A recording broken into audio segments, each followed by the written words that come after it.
Hi, I'm Justin Anderson from the King County Auditor's Office, and today, along with Anu Sidhu, we will be presenting our audit of the King County International Airport. We have three key takeaways from the audit report. First, that the King County International Airport, or KCIA's, accountability for advancing King County's and its own environmental and equity goals is limited because they don't have a strategic plan. Second, key gaps in community engagement present barriers for interested neighbors and participants to engage with the airport. And third, that the Airport Roundtable, an advisory group formed to provide feedback and recommendations to county leaders, is not fully meeting that purpose. I'll just note here that the King County International Airport is also known as Boeing Field, and throughout the presentation, when we say airport, we are referring to KCIA and not the Seattle-Tacoma International Airport. I'll talk about the first key takeaway, and then Anu will address the second and third ones. Let's start with some high-level context. The airport is located south of downtown Seattle, directly adjacent multiple neighborhoods. It borders the city of Tukwila to its south and the city of Seattle to the north, east, and west. The airport is nearby the Duwamish Waterway, the line you see down the middle of the map. These are the neighborhoods within a half-mile of the airport boundary. Duwamish and Allentown to the south of the airport are in the city of Tukwila. Glendale to the southwest is in unincorporated King County, and the rest are in the city of Seattle. These areas are some of the most environmentally burdened in King County. The Duwamish Basin has a long history of industrial uses, and there are multi-billion-dollar cleanup efforts ongoing in the Duwamish Waterway. Current environmental impacts include the airport, noise and air pollution from airport operations, and stormwater, as the tarmac is a large impervious surface with a lot of runoff. In addition, these neighborhoods are also in the flight path for Seattle-Tacoma International Airport. The orange bars here are the countywide averages for diversity and familiarity with English. These blue bars are the averages across the neighborhoods within a half-mile of the airport. Along with its environmental burdens, these surrounding communities are among the most diverse in King County. They highlight the importance of planning and community engagement with these communities. Airport leaders are clear that Boeing Field's goals include King County's goals. What does that mean, and why is it important? Well, the county has prevalent environmental and equity goals in its strategic plans, and these include the Strategic Climate Action Plan and the Equity and Social Justice Strategic Plan. These plans link their goals with the airport's activities. A specific example is here on the next slide. This is from the county's Strategic Climate Action Plan, or SCAP. The SCAP includes specific actions for the airport. This is a priority action directed at the airport in the county operations section of the greenhouse gas focus area of the SCAP. There's a lot of text in this example, so I want to quickly hone in on the key point.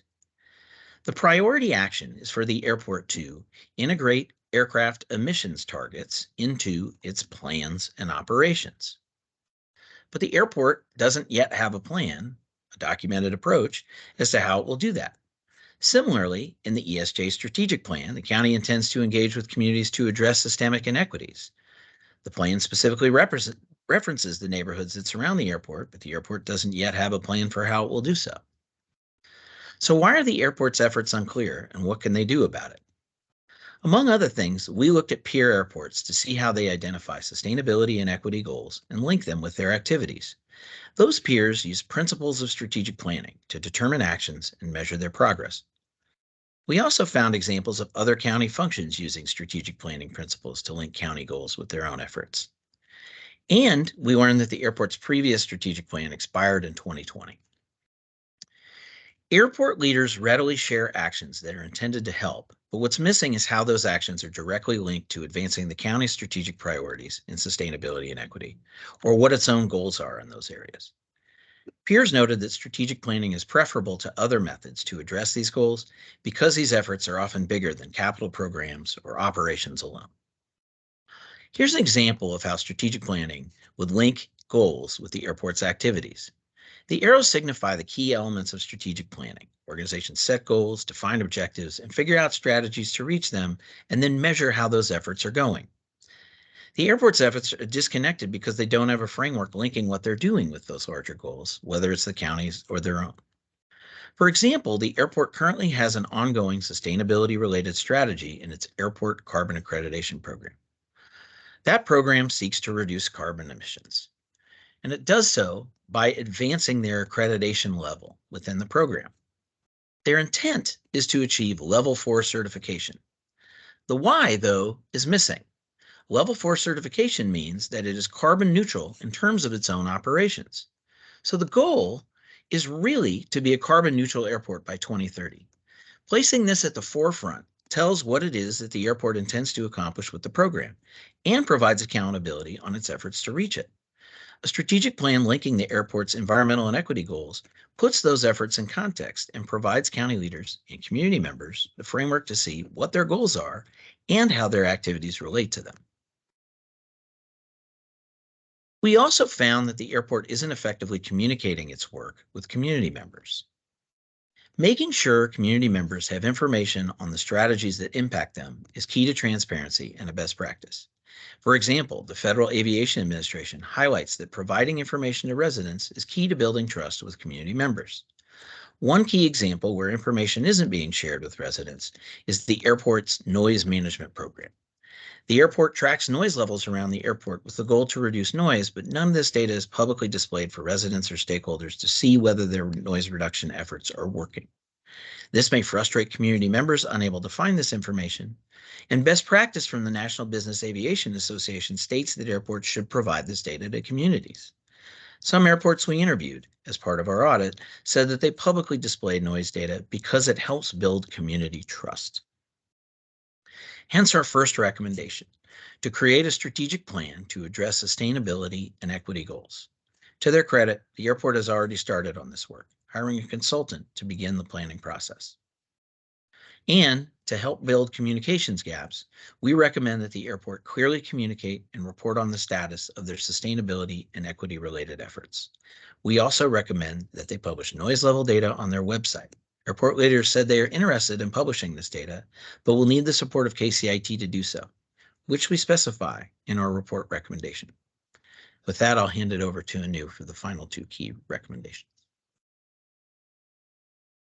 Thanks, Justin. I'm Anu from the King County Auditor's Office. I'm going to walk us through our last two findings related to community engagement and the airport roundtable. King County Airport has taken initial positive steps to engage neighboring communities and its stakeholders. I'll talk about three on the slide. First, the roundtable, which we'll talk about in more detail in later slides, is made up of stakeholders such as airport tenants or those who pay rent to use airport facilities such as Boeing, and residential community members. They meet monthly to discuss airport operations. The airport also organizes working groups on some of its capital projects to gather community input. Last, in 2022, the airport hired a community engagement liaison to help build better partnerships with community organizations. While King County Airport has taken these steps to engage community, we found two key gaps in engagement that have frustrated community members. The first gap is related to a lack of a clear overarching community engagement strategy. The airport doesn't have a clear plan to consistently and intentionally incorporate community input in its planning and operations. To their credit, the airport recognizes this as a problem, and their community engagement liaison hired in 2022 has already started to develop a plan to better outline engagement objectives and strategies, but it's still a work in progress. The airport describes its community engagement strategy as an informal process. For example, airport leadership decides whether a project will involve community through a working group, but there isn't clear guidance on how this decision is made. This is a problem because without a clear strategy, the airport may miss opportunities to proactively address community concerns. To build on some of the positive work the airport has started, we recommend that they develop, document, and implement a community engagement plan. A good community engagement plan will also have a clear purpose statement, identify individuals and groups impacted by the airport's operations, and have a clear communication strategy. The second gap we found is that the airport is engaging communities too late in capital projects. On this slide, I have the 5 phases of capital project planning from the Federal Aviation Administration, or the FAA. The FAA describes how community can be engaged across each of these 5 phases, from pre-planning to project closeout, to keep them informed on the project and incorporate their input where possible. FAA guidance also states that communities should be involved as early as possible on projects. But the airport isn't engaging community until phase 3, once a capital project is selected. Community members we spoke to said they were frustrated that their input on projects is being provided too late to be meaningfully considered on them, such as in capital project selection. To ensure community input is meaningfully considered, we recommend that the airport identify opportunities to engage community as early as possible on capital projects. In addition, alongside our earlier recommendation for the airport to develop a strategic plan incorporating equity and environmental goals, we recommend that the airport select projects that support goals in that plan. For this last part of the presentation, I will talk about the roundtable. As I described earlier, the roundtable is made up of airport stakeholders and residents neighboring the airport. According to its bylaws shown here in the first bullet, the purpose of the roundtable is to advise and make recommendations to the airport. But through the course of our audit, we found that this isn't happening. Instead, the roundtable is more of an information sharing body, and its members are not making formal recommendations to help direct the airport. In a survey we conducted of roundtable members, several people said they did not see their role as affecting change, again, underscoring a disconnect between the roundtable's stated purpose and how it works. Now, this is a problem because the purpose of the roundtable is not to just talk about what's going on at the airport, but to help direct them. And because this isn't happening, this limits important community and stakeholder perspectives in airport planning and operations. So what's going on here?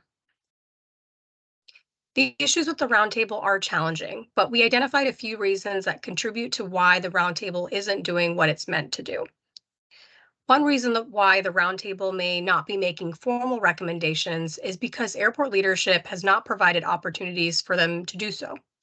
For example, several 2022 roundtable agendas gave time for airport updates and reports, such as updates on budgets, staffing, and ongoing activities. But there was almost no to minimal time given to discussion items that could help the airport receive roundtable member input. Without dedicated time for discussion, it's more likely that these meetings end up being airport report outs.